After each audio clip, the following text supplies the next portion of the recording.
Hi, today I'm going to be making some basic waffles. So this is a pretty big recipe, so I'm going to be halving it today. So we're going to start with 2 cups of, or 1.5 cups of milk. Then 2 cups of flour. Now I always substitute 1 cup of the flour that is necessary, so the recipe usually requires 3 cups. So I'm using 1.5 or 2.5 cups, and I am replacing it with a half a cup of cocoa powder. Makes the waffles nice and luscious. Then we have 1/8 of a cup of baking powder, 1/8 of a cup plus a tablespoon of sugar, a spice mix with salt, cumin, ginger, nutmeg, and I think a few others, like pepper. We have a half a cup plus a tablespoon of butter, and some vanilla.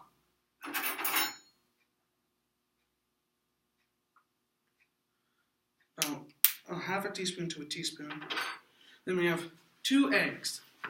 Now, we have chicken, so we like to use our chicken eggs when baking because it gives it a nice texture. Because if you get store-bought eggs, they pasteurize them, so it gives them they're not as deep, the orange, the yolks, they're more yellow when you buy them from the store. I'm going to mix it together. And we are going to turn on the waffle maker to the setting of 3.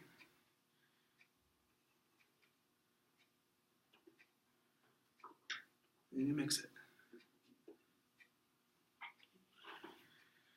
And then I like to keep mixing it until the waffle maker is done, but sometimes it's not a good idea because it can overmix and get really tough. So you got to be careful.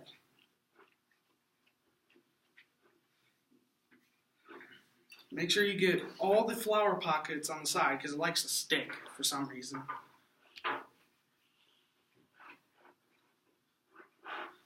And then what I like to do is I like to take a spoon through my whisk to get all the pieces that are sticking to it.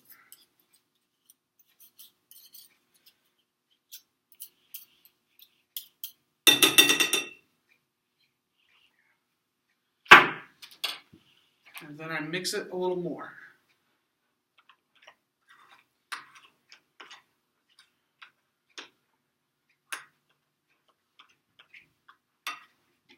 And while we're waiting for the waffle maker to heat up, let me explain. So why we use flour and sugar in a liquid always when baking is because they have a reaction and they all bring stuff to the batter. So the flour gives it binding so that it stays together, and the eggs help too because they hold the flour together. And they also bring protein. Eggs are very good for protein. Okay, so we've got this mixed, and we'll wait.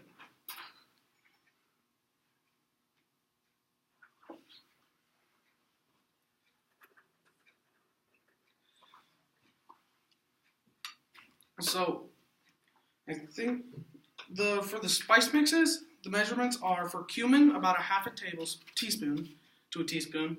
Salt is a teaspoon. Pepper is about a teaspoon. We have nutmeg, which is a teaspoon as well. Ginger is about 1.5 teaspoons because it gives it a nice little kick. But if you use too much, it gets way too overpowering. The difference between a nice subtle ginger to flaring hot ginger is just a tablespoon, maybe, or even smaller, probably a teaspoon. So let me clean up.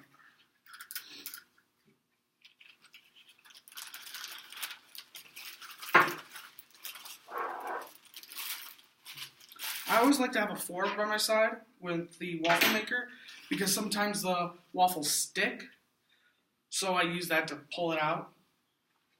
And then always before you put the waffle batter in, you got to spray it with oil. You're going to pump it in.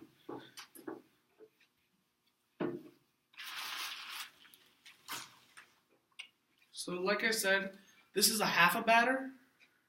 So usually there'll be a lot more. And this is not done yet.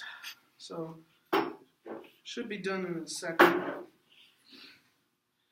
And the milk I like to use, the recipe calls for reduced fat milk, but we like to use whole milk. It gets it more like a binding, if you know what I mean. So then what you have to do when this heats up is you scoop about a cup of batter into the thing, and then you let it cook until it beeps.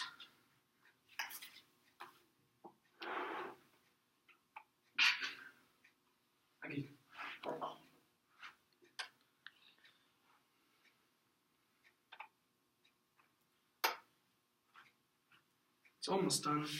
If you can hear it or not, it's kind of clicking and stuff, and that is how you can tell it's heating up when it does that. It's a waiting game.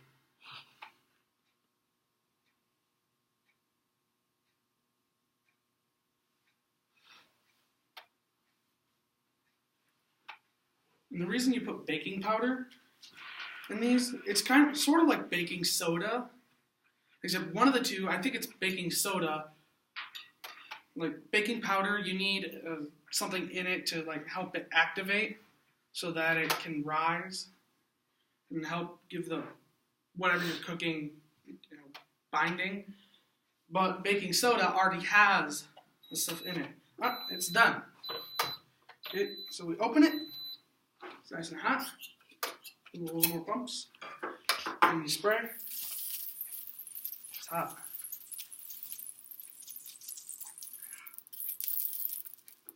I'll go a little more. There we go. Okay, and we're going to put the batter in.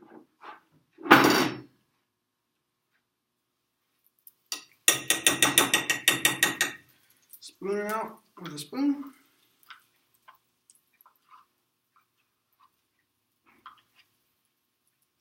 Add a little more batter.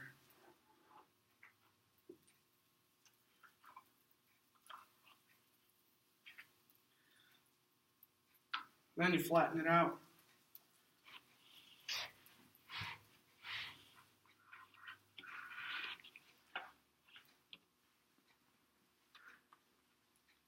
And you close it and wait for it to beat. And I always like to have a couple rags around in case it leaks so I can easily pick it up. So like I was saying earlier with why you need flour and baking powder, the liquids in there make it so that it's not dry and so that it doesn't fall apart. And the oil helps it not stick to the pan, the waffle maker, so that it comes out easily. And then we have the vanilla and the spices, of course, add flavor. And the sugar doesn't just add flavor. It also, chemical reactions happen when certain baking products meet, baking powder, baking soda, milk, water, sugar, flour. Something happens in there. And I'm not sure what, but it's delicious. So, you can ask anyone else you want, it's delicious. And these aren't just any waffles, just so you know. These are my waffles, my famous waffles. I kind of stole it from a recipe, but I changed it. Because that's what I do. So, it takes a long time to cook waffles. Usually it takes me an hour just to get the batter ready.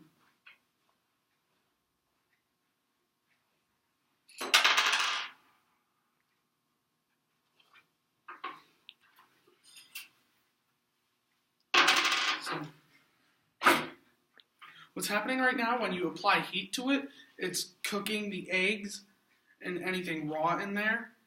And when you do that, when you cook the liquids, and the eggs, they firm up. And then since they're mixed with the flour, it firms that up too. And that's how, you can turn this little mushy thing into a nice crispy waffle. Is it leaking? Should be done very soon.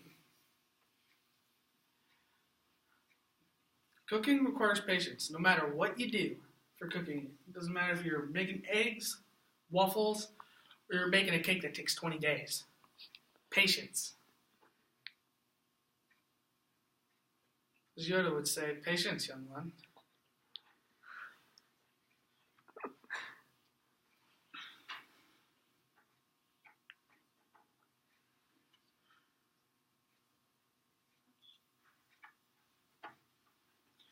I'm going to go get the rags and the plate, and then we'll get them out.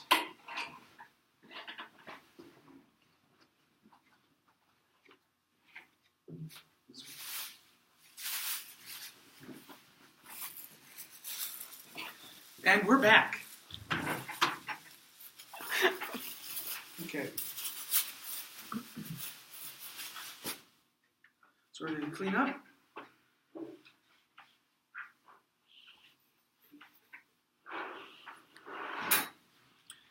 Now the thing is with cooking, the first batch of whatever you make, cookies, waffles, it always takes longer the first batch. But after the first batch, it gets quicker. Trust me. It might not seem like it with your, what seems like hours and hours of waiting for your one simple batch of cookies gets done. But, waffles are done. So we open it. Look at those.